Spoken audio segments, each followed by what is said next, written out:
Kata sendi nama ialah perkataan yang letaknya di hadapan frasa nama.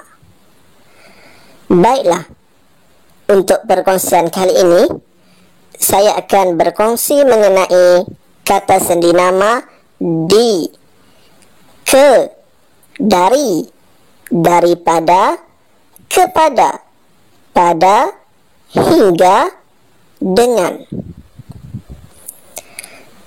Baiklah, kata sendi nama di. Kata sendi nama di berada di hadapan kata nama atau frasa nama yang menunjukkan tempat. Kata sendi nama di juga ditulis terpisah daripada kata nama atau frasa nama yang mengikutinya. Ayat contoh. Ibunya bekerja di sekolah itu. Ayat contoh kedua. Pengembara itu sesat di dalam hutan. Ayat contoh ketiga. Pertunjukan itu diadakan di Kedah. Ayat contoh keempat. Dia menunggu kami di perhentian bas. Baiklah, kata sendi nama yang kedua, iaitu kata sendi nama ke, digunakan di hadapan kata nama atau frasa nama yang menunjukkan tempat atau arah yang dituju. Digunakan juga di hadapan kata nama atau frasa nama yang menunjukkan waktu atau masa. Ayat contoh yang menunjukkan tempat atau arah. Nombor 1. Burung-burung itu terbang ke arah selatan. 2. Mereka akan ke Kuantan esok. Ketiga, kami dipersilakan masuk ke dewan pameran itu. Keempat, penyelam itu terjun ke dalam sungai. Dan seterusnya, Jamali dan isterinya pulang ke kampung. Ayat contoh yang menunjukkan waktu atau masa. Yang pertama, mereka mengadakan pemeriksaan dari semasa ke semasa. Kedua, dia berada di sisi suaminya ke saat terakhir.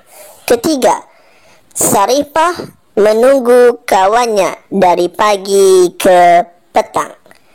Yang keempat, mesyuarat itu berlangsung dari pukul 9 pagi ke pukul 11 pagi. Dan yang terakhir, tradisi itu masih kekal dari dahulu ke zaman sekarang. Seterusnya, kata sendi nama dari. Kata sendi nama dari digunakan untuk menunjukkan tempat atau arah, serta menunjukkan waktu atau masa. Ayat contoh yang menunjukkan tempat atau arah. Yang pertama, angin kencang bertiup dari arah selatan. Ayat contoh kedua, kereta itu membelok dari kiri ke kanan.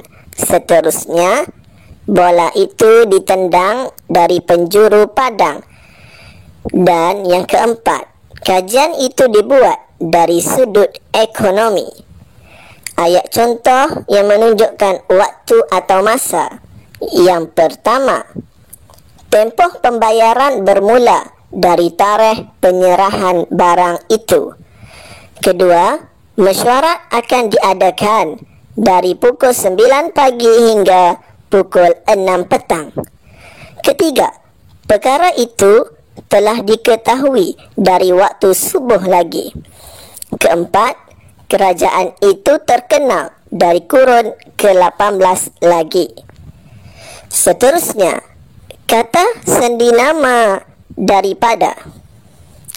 Hadir di hadapan kata nama atau frasa nama yang menyatakan punca asal kejadian dan perbezaan atau perbandingan. Contohnya, yang ayat contoh menyatakan punca. Pemain sarkas itu menerima bola daripada beruangnya. Ayat contoh kedua, putra menjauhkan diri daripada bahaya dadah. Ketiga, sumbangan daripada kerajaan telah diterima. Ayat contoh yang menyatakan asal kejadian. Yang pertama, ukiran itu diperbuat daripada logam. Kedua, semua ubatnya daripada akar kayu. Ketiga, Zulkifli mendapat ilham daripada pemandangan itu. Ayat contoh yang menunjukkan perbezaan atau perbandingan. Pertama, barang ini lebih bermanfaat daripada barang itu. Kedua, perangai Zainita berbeza daripada perangai kakaknya. Ketiga, markahnya lebih rendah daripada markah yang dijangkakan.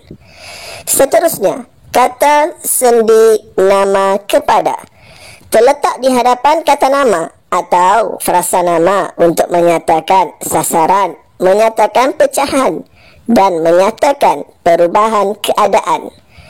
Ayat contoh menyatakan sasaran. Sisa makanan itu diberikan kepada kucing. Kedua, Lisa mengirim surat kepada abang. Ketiga, dia memberitahu berita itu kepada orang tuanya. Ayat contoh yang menyatakan pecahan. Pertama, peserta bengkel dibahagikan kepada dua kumpulan. Kedua, waktu persekolahan dipecahkan kepada sesi pagi dan sesi petang. Ayat contoh yang menyatakan perubahan keadaan.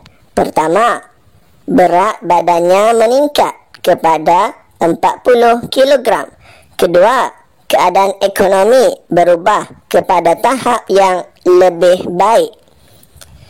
Seterusnya, kata sendi nama pada digunakan di hadapan kata nama atau frasa nama untuk menunjukkan keterangan waktu dan tempat. Ayat contoh, bas kami bertolak pada pukul 7 pagi. Seterusnya, seminar itu bermula pada hari ini. Kemudian, layang-layang itu tersangkut pada tiang telefon. Dan ayat contoh terakhir, kaki lembu itu digantung pada cangkok besi.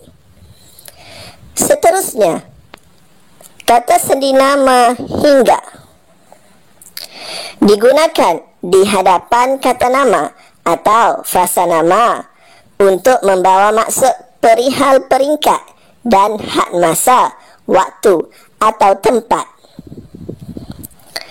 Ayat contoh yang pertama, pengawal itu berjaga hingga pagi. Kedua, mereka mengaji Al-Quran hingga sekarang. Dan ketiga, anak-anaknya belajar hingga peringkat universiti.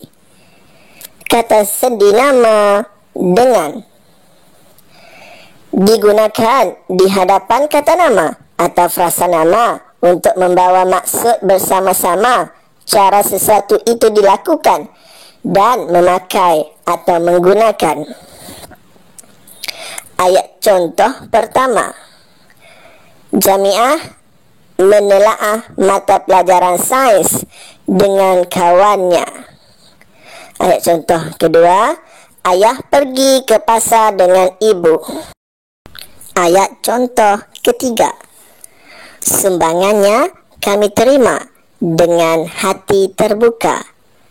Ayat contoh keempat, dia menyambut tetamu itu dengan senyuman. Ayat contoh kelima, Ani melukis potret itu dengan cat air. Dan ayat contoh terakhir, ibu membungkus nasi lemak dengan daun pisang. Jadi, setakat ini sahaja dulu perkongsian saya untuk kali ini. Semoga perkongsian ini dapat membantu anda semua. Terima kasih kerana sudi menonton. Sekian, bye-bye.